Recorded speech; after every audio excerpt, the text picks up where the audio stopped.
저희 골든디스크 백스테이지 인터뷰를 책임지고 있는 JTBC 송민규 아나운서랑 함께 백스테이지의 모든 것에 대해서 비하인드를 털어보려고 하는데요.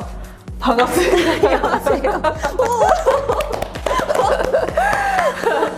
저희가 되게 쑥스럽네요. 고생한 멤버들이잖아요. 골든디스크 이번에 사전 녹화하는 동안 아침부터 밤늦게 새벽까지 같이 고생을 했던 고생 멤버인데 이번이 골든디스크에 참석한 거는 4번째지만 그쵸. 백스테이지 인터뷰는 그러면은 올해는 3번째, 그리고 올해는 또 레드카펫 인터뷰가 없어서 레드카펫 인터뷰도 3번째.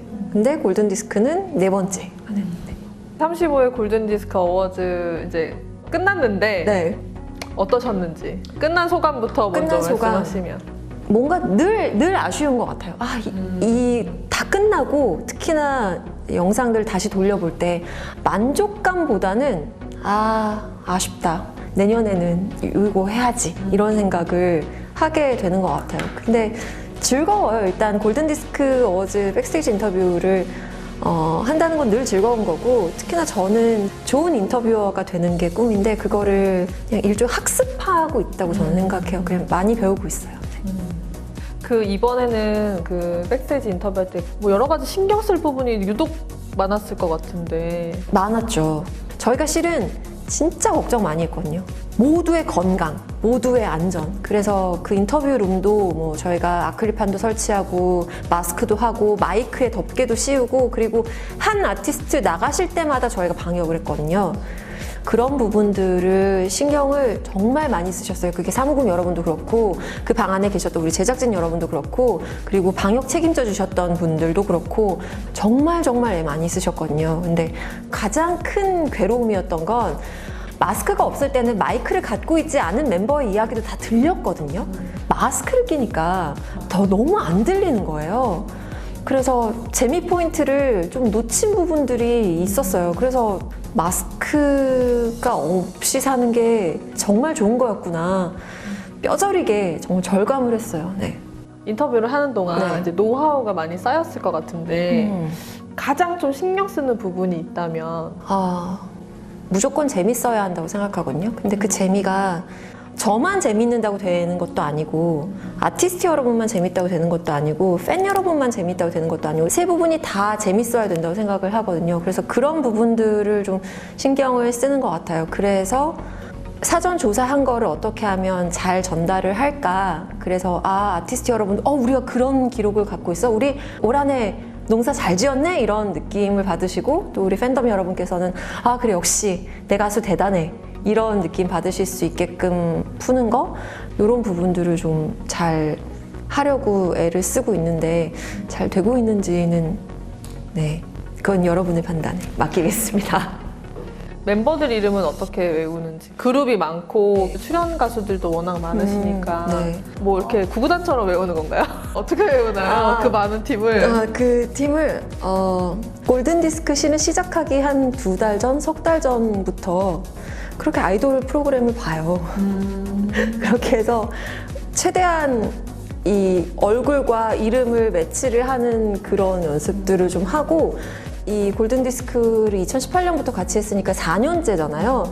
이게 4년 연속으로 뵙는 분들이 있어요. 저 단골 손님들은 그렇죠. 단골 손님들은 어쨌든 멤버 수가 아무리 많아도 매해 뵙는 분들이니까. 그래서 자주 뵙는 분들 사랑합니다. 계속 나와주세요. 제가 버티고 있는 한 계속 나와주세요. 그럼 여러분의 이름 한 분 한 분의 이름을 불러드릴 수가 있습니다. 팬덤명을 외우는 게 정말 정성이거든요. 되게 준비 많이 했다라는 생각을 했었는데 어떻게 외워요? 저도 누군가를 좋아해봤고 누군가를 소위 덕질을 해봤기 때문에 팬 여러분의 마음이 곧 제 마음이라고 생각이 들었어요. 팬덤 명이 정해지는 데는 이유가 있잖아요. 근데 그게 보통은 이 아티스트의 이름과 연결이 되는 경우가 많으니까. 의미가. 네, 그렇게 트와이스, 해서 원스 이런 것처럼. 그리고 뭐 BTS는 방탄소년단이니까 여기에는 이제 아미. 갓세븐 같은 경우는 아이갓세븐, 그래서 줄여서 아가세인 거고. 우리 아미 여러분께 인사 부탁드립니다. 중앙에 있는 카메라 보시고 우리 아가세 여러분께, 우리 원스 여러분께 인사 한 말씀 부탁드리겠습니다. 우리 NCT 젠 여러분께서 그래서 그렇게 연결고리를 찾아서 좀 외우는 부분들이 있고 이미지와 이런 모든 스토리텔링에 대한 암기법입니다. 이렇게 하면 잘 외울 수 이렇게 표현하면 되게 굉장히 거창해지는데 그런 거창한 건 아니고요. 그냥 관심과 덕심과 제 마음을 던지는 투심? 이 정도인 것 같아요. 네. 백스테이지 인터뷰 준비하면서 가장 만남을 기다렸던 아티스트는 어느 분이셨는지. 제가 실은 이 질문이 제일 어려웠거든요. 부담 100배? 네, 부담이 됐어요. 자주 뵙는 분들은 자주 뵈서 기대가 되고 처음 뵙는 분들은 처음 뵈서 기대가 되기도 했는데 그럼 아무래도 저를 몇 년 동안 계속해서 한 해 시작하면서 만나셨던 분들은 올해도 송민주 아나운서랑 인터뷰를 하네라고 생각을 하고 들어오실 거니까 이렇게 연속해서 뵙는 분들 작년에 봤던 분들은 또 뵙고 싶다 이런 생각을 많이 했었죠. 네. 근데 그런 그룹도 꽤 많지 않아요? 많죠. 뭐 방탄소년단, 세븐틴, 몬스타엑스, 트와이스, 네. 그다음에 또 뭐 갓세븐 매년 거의 보는 분들이 많았을 것 같은데. 저 내년에도 해야 돼요. 아니 되게 몸을 사려요. 이게 영상이 평생 남잖아요. 네. 그래서 대답을 너무 안 하고 몸을 사려서 여튼 모두를 네, 기다렸다는 모두를 거죠. 기다렸던 건 확실하고요. 근데 가장 기다렸다는 사람은 마음속에 있지만 뽑을 수 없다. 그건 카메라 꺼지고 얘기 드릴게요. 그렇다면 이거는 그래도 대답을 할 수 있지 않을까 싶은데 좀 제일 고마웠던 아티스트가 있다면. 이게 두 번째로 어려웠던 질문이거든요. 정말 성심성의껏 진심을 다해서 인터뷰에 참여해주신 모든 우리 아티스트 여러분 다 감사한데 한 명만 얘기해 보세요. 이렇게 돌려서 말하지 말고. 이명웅 씨가 그 인터뷰 당일에 스케줄이 엄청 빡빡하셨어요. 그래가지고 저희 그 사전 녹화도 끝내고 급하게 또 지방 행사까지 가셔야 되는 그런 상황이었어서 저희도 인터뷰하면서 되게 마음 졸였었거든요. 이 시간 안에 해야 돼서 그랬는데 이명웅 씨가 인터뷰 다 하시고 나가시면서 돌아서서 저한테 이러고 가셨어요.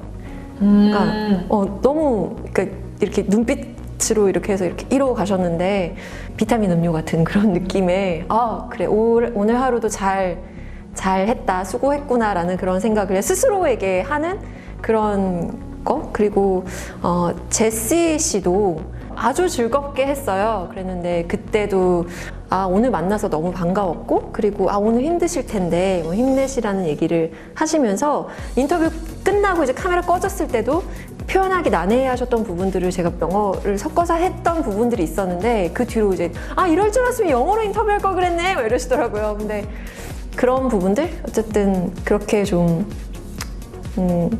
표현해 주셨던 그런 것들이 올해 감사했던 그 순간들 두 가지가 우나요? 네.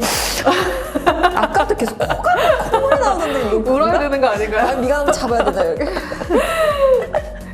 사실 이제 백스테이지 인터뷰는 이미 이제 상을 받고 너무 기쁜 마음으로 와서 이제 백스테이지 인터뷰를 하는 거긴 네. 하지만 그래도 또 그 자리에서도 최선을 다해주시면 그것만으로도 사실 네. 좀 많이 고마운 거잖아요. 맞아요. 질문했을 때 이렇게 받을 줄 몰랐는데 전혀 예상치 못한 그 리액션으로 당황했던 순간 있어요? 당황이요. 올해 같은 경우는 갓세븐 여러분이 삼행시를 하시다가 갑자기 절 시키셨어요. 새해 복으로요? 네. 자, 하나, 둘, 셋, 셋. 새해가 밝았습니다. 오케이. 오! 해. 해돋이도 못 봤네요. 오! 복.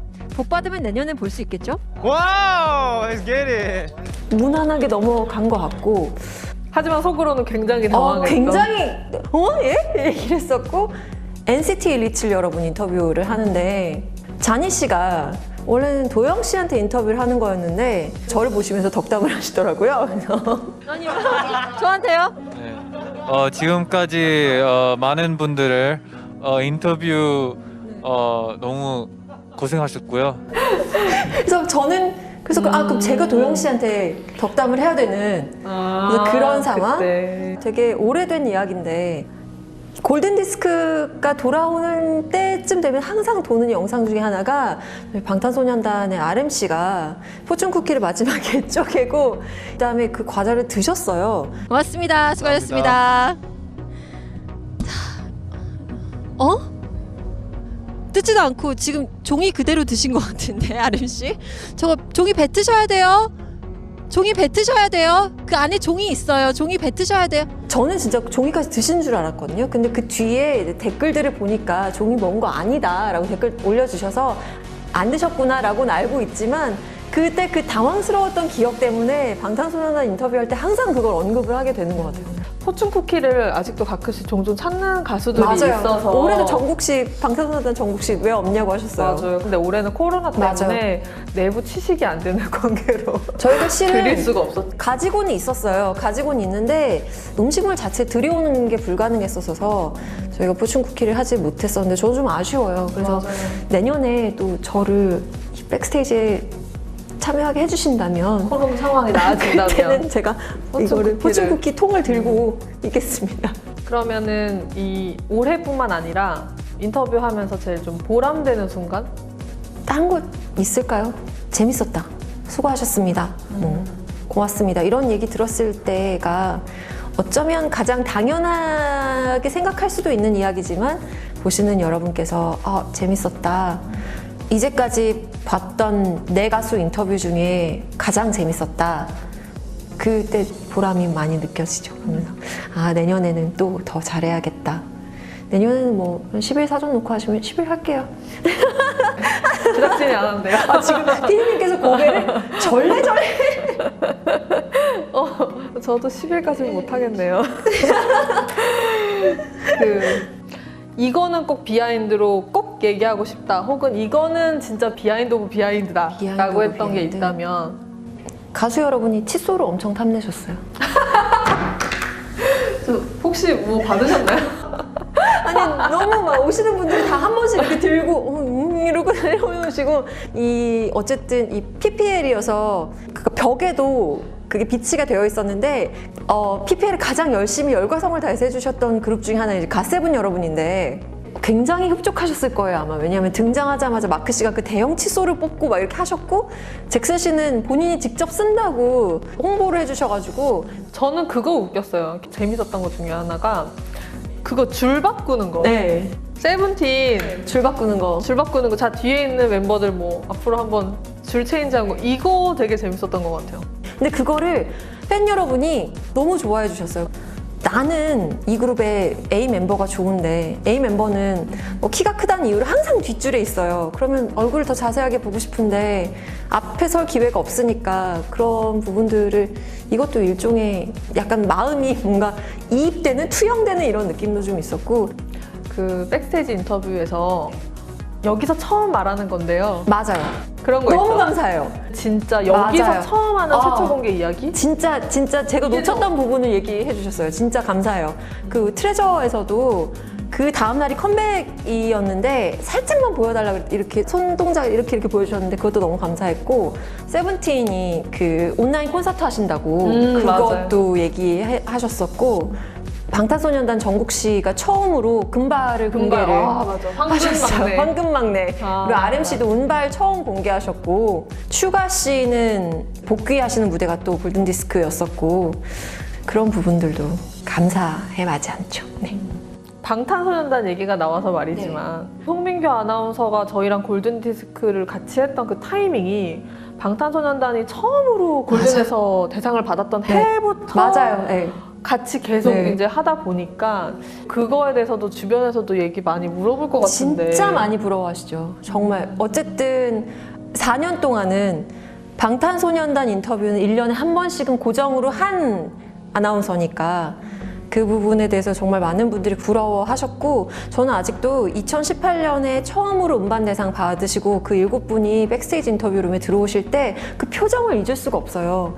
정말 놀라고 얼떨떨했던 그 7분의 표정이 아직도 잊혀지질 않고 그래서 그때 인터뷰를 저희가 30분 가까이 했었던 것 같아요. 진짜 길게 했어요. 수상 이후의 인터뷰를. 그때 이후로 계속해서 뭐 인터뷰를 4년 연속했고 뭐 19년 골든디스크 같은 경우는 그때 진 씨가 아유, 오늘 하루 고생하셨습니다. 그래서 그 대상 트로피를 저한테 넘겨주셨거든요. 근데 그게 너무 많은 분들이 부러워하시더라고요. 프로필에 올리셔야 되는 거 아닌가요? 그럼요. 제가 그걸 인스타그램에 안 올렸겠어요? 제가 지금 갑자기 생각이 난 건데 뭐죠? 뭐죠? 골든 이행시 한번 해보실래요? 골든 디스크는 너무 길고 골든 딱 괜찮은 것 같아요. 네. 간단하게 해보실래요? 할게요. 해보세요. 골든디스크 어워즈 백스테이지 인터뷰 앞으로도 든 든든하게 지키겠습니다. 와. 여러분 많이 응원해주세요. 무난했다 무난했다. 준비한 거 아니에요? 너무 한 번에 나왔는데 그래서 저희가 이렇게 네. 골든 디스크 어워즈 백스테이지 인터뷰 비하인드를 한번 탈탈 털어봤는데 네. 혹시라도 네. 이것도 궁금했다 하시는 분들 댓글 많이 달아주시면 저희가 다 찬찬히 보고 다음번 골든 디스크 백스테이지 인터뷰할 때 많이 참고하고 반영할 수 있도록 노력해 보도록 하겠습니다. 지금까지 JTBC 엔터뉴스팀 일간스포츠 김현지 기자였습니다. 네. 저는 JTBC 아나운서 송민교였습니다. 감사합니다. 고맙습니다. 여러분 내년에 봬요. 얼마 안 남았어요. 곧이에요.